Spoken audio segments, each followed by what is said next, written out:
सुमनसवन्दित सुन्दरि माधवि चन्द्र सहोदरि हेममयि मुनिगणमण्डित मोक्षप्रदायनि मञ्जुलभाषिणि वेदनुते पङ्कजवासिनि देव सुपूजित सद्गुणवर्षिणि शान्तियुते जय जय हे मधुसूदन कामिनि आदिलक्ष्मि जय पालय माम् जय जय हे मधुसूदन कामिनि आदिलक्ष्मि जय पालय माम्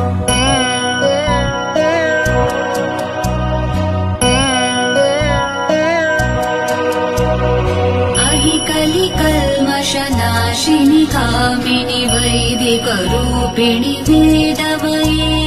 क्षीरसमुद्र